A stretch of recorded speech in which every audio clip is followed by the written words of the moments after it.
Let's turn our attention now to the political situation in Rivers State, as the former head of service, George Nweke, has asked the president to set up an independent probe into allegations of mass-scale corruption in the state. He also dismissed the allegation that he was abducted. TVC News correspondent Jake Adisa has the story.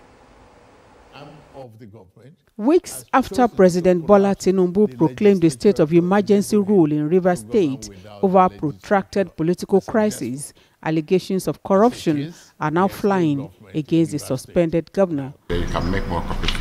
Mr. George Nweke recently resigned as the head of service in Rivers State. In a video that went viral on the social media, Mr. Nweke accused the suspended government of Siminalayi Fubara of corrupt practices. He accused Mr. Fubara of facilitating the arson at the Rivers State House of Assembly through his chief of staff. The former head of service also disclosed an alleged affiliation between the suspended governor and ex-militants determined to destroy pipelines in the state. In a swift response, the suspended governor dismissed the allegations, insisting they were politically motivated. But back in Port Harcourt, George Nweke's wife, Florence, raised an alarm that her husband was kidnapped and that he made the allegations under duress. Barely 24 hours after, Mr. Nweke is back in the media. He insists he was not kidnapped and was not forced by anyone or group to make the revelations. I saw a video of my wife trending online that I was kidnapped and that I made my statement under duress. I've already debunked that.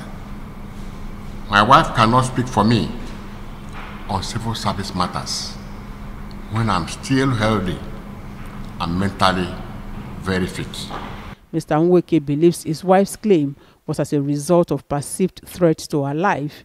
The former civil servant wants President Bola Tinubu to initiate a high-powered independent investigative team that will unravel the veracity of his allegations. This is over 1 year and the assembly was brought down. Yet, no panel of inquiry was set up. Not even a police investigation. I call on the federal government to set up an independent investigation team. The truth, which is known on the lips of every person that's on the streets of Port Harcourt anyway, will now be made formal. Having raised these allegations against the suspended governor, the former head of service says he awaits the invitation of the nation's anti-graft agencies for detailed information and proof of his claims. Joke Adisa, TVC News, Abuja.